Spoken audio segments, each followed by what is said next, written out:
What is unconditional surrender?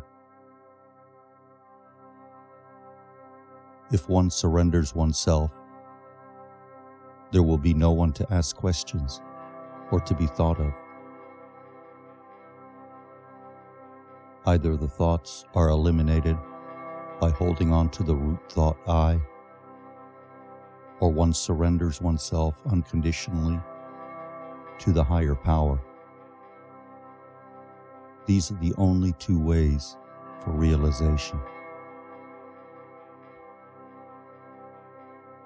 Complete surrender does require that you have no desire of your own.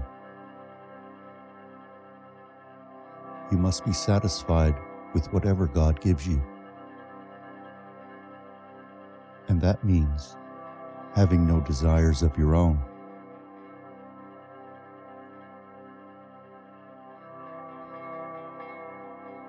There are two ways to achieve surrender. One is looking into the source of I and merging into that source. The other is feeling, I am helpless by myself. God alone is all-powerful, and except by throwing myself completely on Him, there is no other means of safety for me. By this method, one gradually develops the conviction that God alone exists, and that the ego, personality, does not count. Both methods lead to the same goal. Complete surrender is another name for liberation.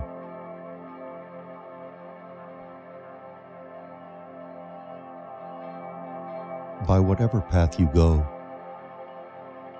you will have to lose yourself in the oneness. Surrender is complete only when you reach this stage. Thou art all, and thy will be done.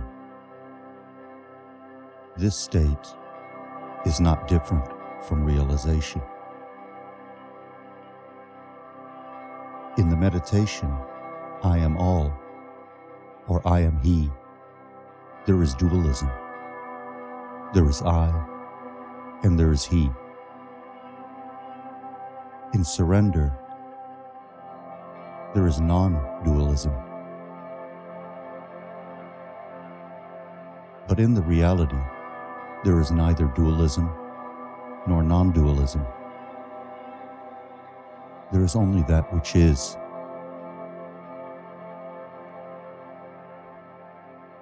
Surrender appears easy because people imagine that once they say, with their lips, I surrender, and put their burdens on their Lord, they can be free and do what they like. But the fact is, you can have no likes or dislikes after your surrender. By definition, the word surrender does not allow for individual preferences. Your will should become completely non-existent, the Lord's will taking its place. The death of the ego in this way brings about a state which is not different from liberation.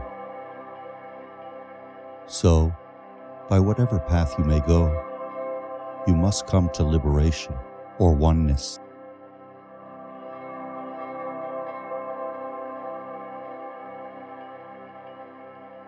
To each person, that way is the best which appears easiest or appeals most. All the ways are equally good, as they lead to the same goal, which is the merging of the ego in the self.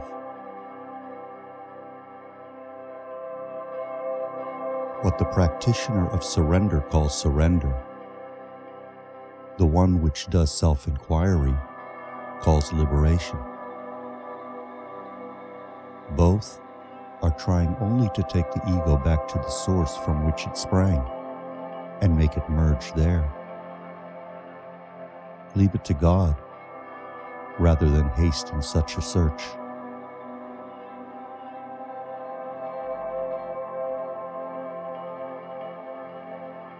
Surrender open-heartedly. One of two things must be done. Either surrender because you admit your inability and require a higher power to assist you, or investigate the cause of misery by going to the source and merging into the self.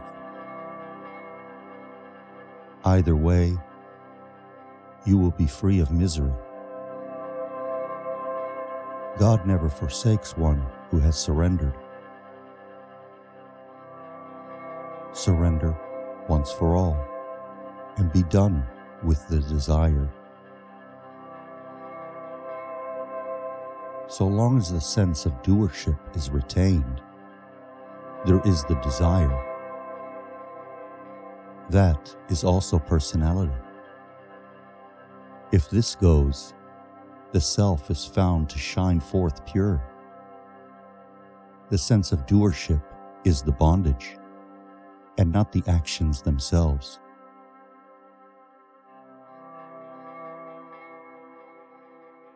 The Bible says, "Be still and know the Lord your God." Here, stillness is total surrender, without a vestige of individuality. Stillness will prevail, and there will be no agitation of mind. Agitation of mind is the cause of desire, the sense of doership and personality. If that is stopped, there is quiet. There, knowing is being. It is not the relative knowledge, involving triads of knowledge, knowing, and known. It is simply being.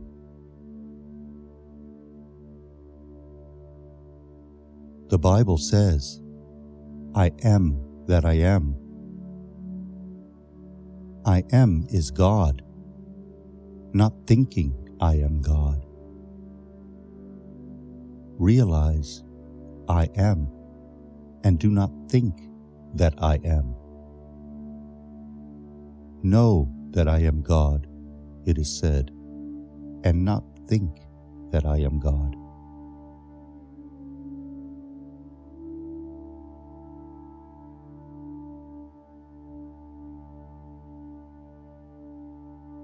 All idle talk of surrender is like taking the sacrifice from the altar of God and returning it anew the following day to offer to the same God. You say you offer your body, soul, and all possessions to God. Were they yours that you could offer them?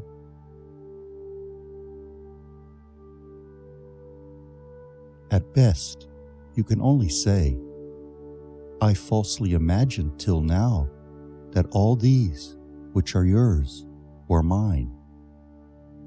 Now I realize they were yours.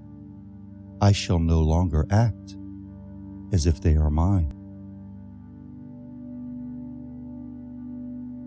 This knowledge that there is nothing but God or self, and that I and mine don't exist, and that only the self exists, is liberation. Thus, there is no difference between surrender and liberation. Surrender is the mother of liberation.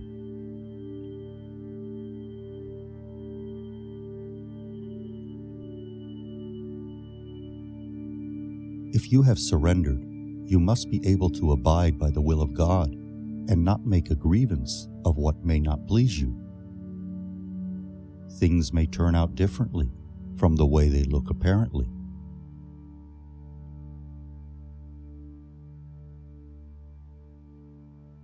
Distress often leads people to faith in God.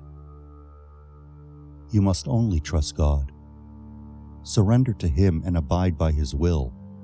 Whether He appears or vanishes, await His pleasure. If you ask Him to do as you please, it is not surrender, but command to Him.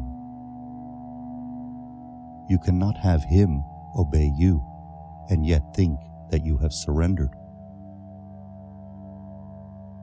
He knows what is best, and when and how to do it. Leave everything entirely to Him. He carries the burden. You no longer have any cares. All your cares are His. Such is surrender.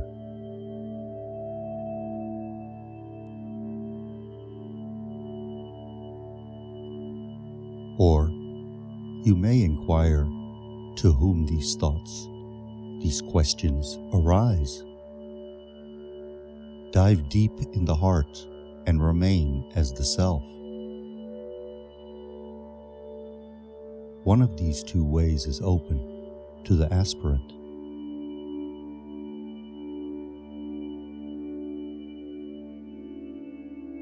Complete surrender is impossible in the beginning. Partial surrender is certainly possible for all. But in the course of time, that will lead to complete surrender.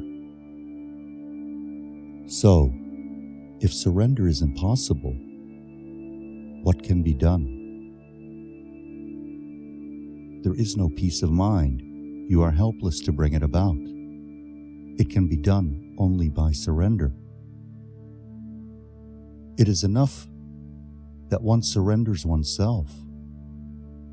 Surrender is to give oneself up to the original cause of one's being. Do not delude yourself by imagining such a source to be some God outside of you. Your source is within yourself. The scriptures say, "This thing is very near to you, in your heart to do." And, "The kingdom of God is within you." Give yourself up to it. That means you should seek the source and merge in it.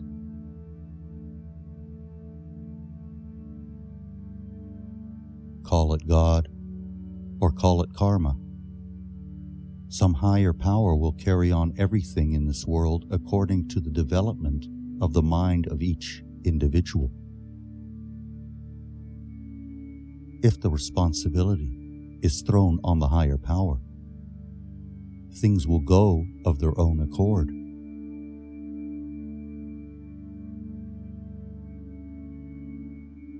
We walk on the ground. While doing so, do we consider at every step whether we should raise one leg after the other, or stop at some stage? Isn't the walking done automatically? The same is the case with inhaling and exhaling. No special effort is made to inhale or exhale. The same is the case with life also. Can we give up anything if we want to? Or do anything as we please? Quite a number of things are done automatically, without our being conscious of it. Complete surrender to God means giving up all thoughts and concentrating the mind on Him. If we can concentrate on Him, all other thoughts disappear.